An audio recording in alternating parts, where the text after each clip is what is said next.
now we're on the second part of this paper, so we'll do questions 6 to 10 in this part. Question 6 asks, which of the following defines the term recession? A recession is at least 2 successive quarters of negative economic growth, and that is D. 2 successive quarters of falling gross domestic product, which is negative economic growth. For that, you've just got to learn what the definition is for that and just use that. Okay, question 7.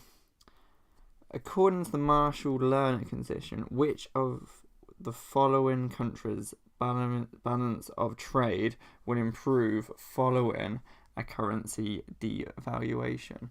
The Marshall-Lerner condition states that a depreciation/devaluation of the exchange rate would eventually lead to a net improvement in the trade balance, provided that the sum of the price elasticity of demands for exports and the price elasticity of demands for imports are greater than 1.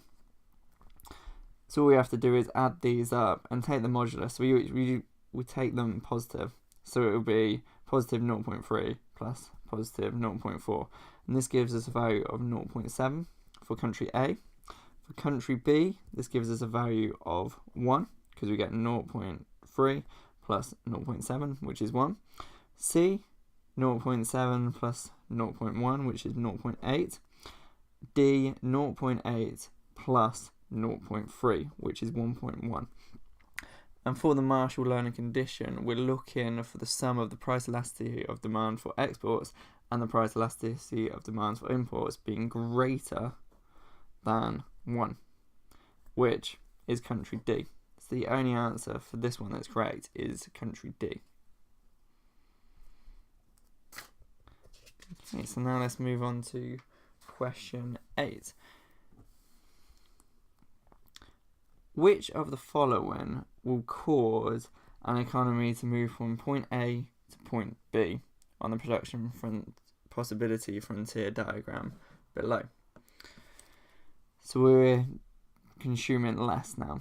So we've got capital goods and consumer goods. We're not using as many resources as we were before. So is it A, a decrease in imports? No, that will not be the case. This is looking at the domestic economy.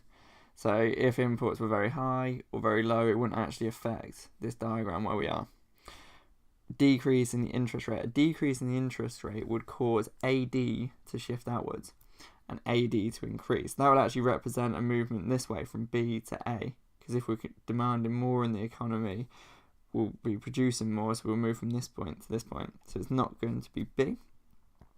C, a decrease in consumer spending. If there's a decrease in consumer spending, consumers are spending less.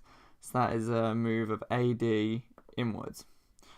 And that will represent the movement from A to B. D is a decrease in the size of the population. If there was a decrease in the size of the population, that would affect our PPF curve. So we'd actually see our PPF curve move into something like that. And that's not the case in the diagram, so it's definitely not D, which means our answer is C. Which of the following must occur as a result of deflation? If there's deflation, it means that the price level in the economy is falling. So the price of maybe a loaf of bread was £1 last year, but now it's 90p.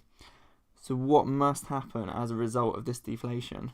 It means that your money does go further, because now that loaf of bread, rather than having to spend a whole £1, I only spend 90p. So the value of my money has actually rose, it's risen. So that is A rise in the value of money. I can now buy more with my income. So if my income stayed constant, in real terms, I would be better off. I'd be able to buy more goods, more services, consume more, and be better off. So a rise in the value of money is the answer to 9. Now we'll move on to question 10. How would a fall in the price level be shown on an aggregate demand diagram? So remember, the aggregate demand diagram is measuring the price level against real output. So we got our AD curve like that. So how would a fall in the price level be shown on this aggregate demand diagram? So let's say our price level was this, call that PL1, and now the price level is PL2. How is this represented? Because AD maps out the price level and real output, this is just represented by movement down the AD curve.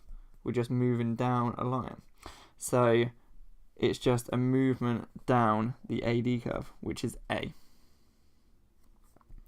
As there's a downwards decrease in price, there's a fall on the price level, it's down, not up.